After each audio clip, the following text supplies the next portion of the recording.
What's up? What's up? What's up? Okay, this is about what's her name? Well, I can't believe Mai. Okay, and I'm gonna talk about her brother later. Mai. This girl, she came in at took her 8 months, so she was 2 years and 10 months, and her and three other friends, and the other friend was a girl, and the other was a guy. But Mai was so active, she would not sit down at all. And her mother, I mean, she would disturb the class and everything.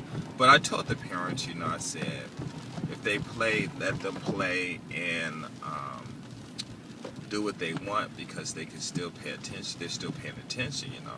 So one girl, her mother made her sit.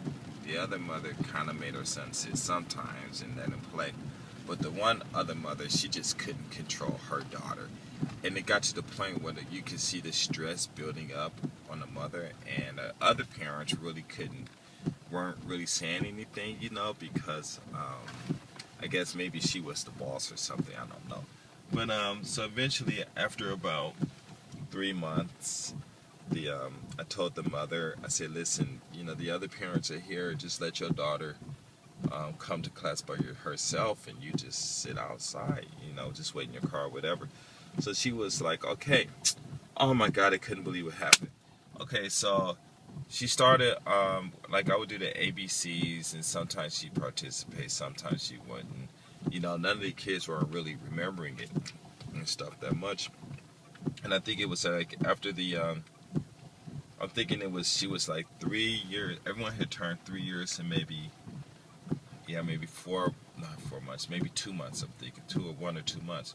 And so she was like running around. I'll show the letter, and she would say the letters, and I'd say the phonics, and go through all of that stuff. And what it was she was able to recognize the letters by sight. So I just started teaching her how to use a dictionary and stuff, right?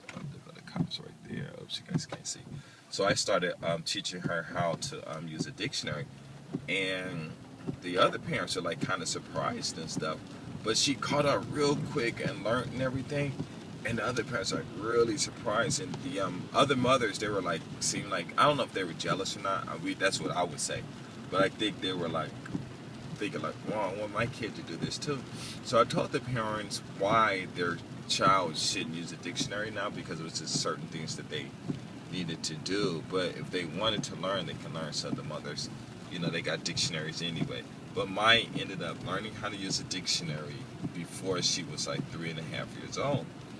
And by the time she was 3.5 years old, she had, what did she do?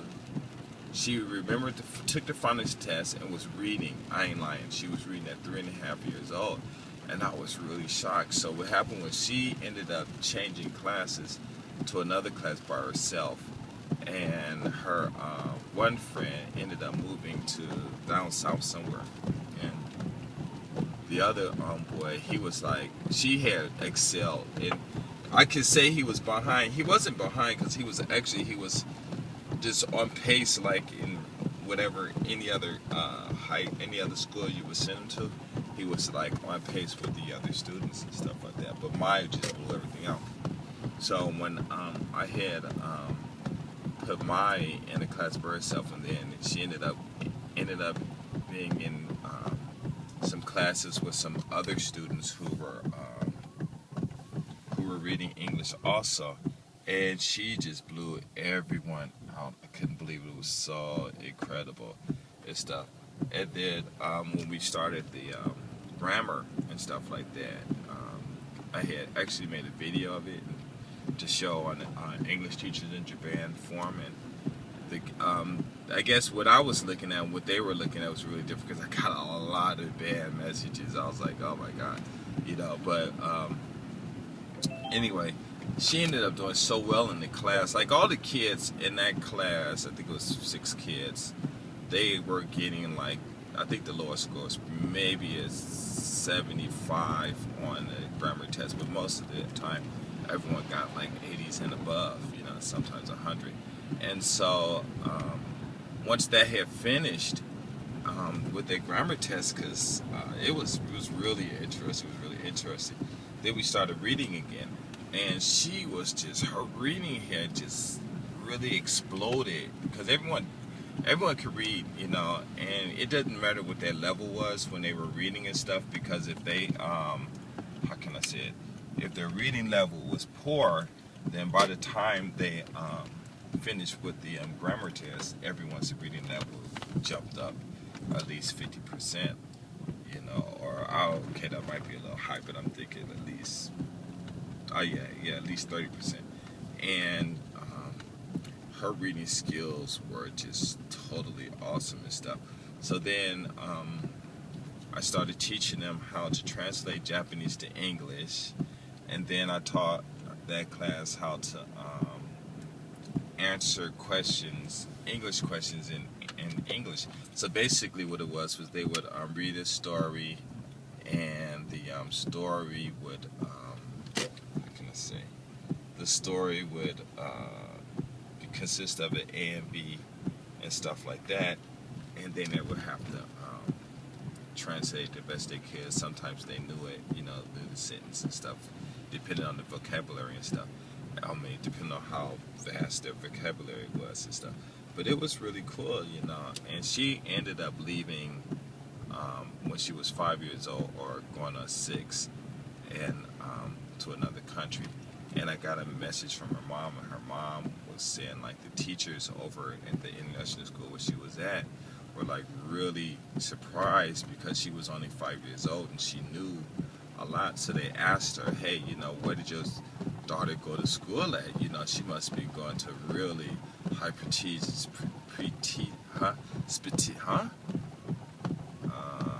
prestigious school.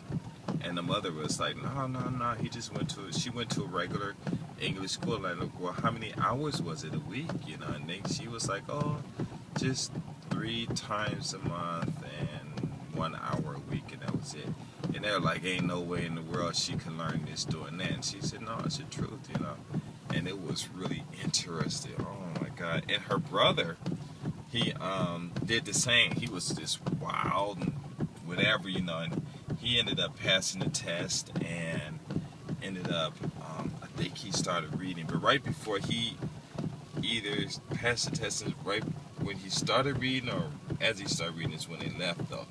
But it was just really incredible, because during the what was it called, the grammar test, you would, I think I've explained it before, but I'll have like the atom, the train, come, you know, then they will have to find the right conjugation for come, you know, and what happened was they would have to, you know, use the dictionary notes and stuff like that, use the dictionary, and then they would have to find out, you know, if the, you know, how to use the, you know, and train if it was a plural or singular, and then of course they would have to match with the plural or singular of that verb and things. And then it was funny, because I was like, okay, well, does what? And they say does used with singular and plural nouns. And then I said, okay, dog, is it singular or plural? And they would say, well, singular. I would tell them, and they would be able to say to me, you know, a noun minus s is singular, you know. And then like if it says eat or whatever, you know, I was like, okay, eat is singular, plural. And they said, well, it's plural, because that's what it was, but they said it needs to change to a singular form. And I said, well, how do you do that? And they said, you have to add s, e, and an s. And I'm like, why? And they said, because then they would say an action verb minus s, plus s is singular and stuff like that. And it was funny. It was real cool, because that's how we would end up doing the whole test, you know. And I think the grammar test had like 12 or 13, maybe 13 tests in all. And it was really cool, because like some of the parents, they would see the test. They're like, oh my God, my kid can't do it. But then when the kids were getting like 100%, they could never really understand it. But mine just blew all those tests out. Her reading, I mean, she was the youngest one in her class, except for when her friend came back. she just joined the higher level class and stuff because the mother just wanted her in it. It took like, what, no more than 6 weeks for her friend who left when they were just starting to use a dictionary to catch up to her level. And I was like, wow, what kind of English am I teaching, for these kids to be smart? Because it was a trouble. Because I'll tell you, before she even started first grade, she could probably jump right into a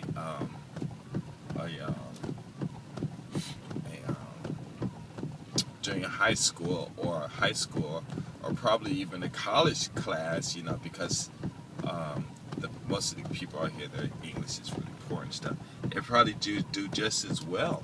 And her accent was perfect. It was English accent, so it was definitely better than everyone else. And her reading skills were just awesome. I don't know how, but she'd look at where Bam said and stuff like that. And then, of course, if there's somewhere she couldn't say, that's fine, because it's no different than these college students. They can't read everything they read, they see anyway, And as far as, trying to translate, just got to read, use a dictionary, and translate, so she can hang for her age. But I was just really tripping. And they would make her so bad. She was like so little, really, really a bright kid. But yeah, her mother was like really surprised, and her father was too.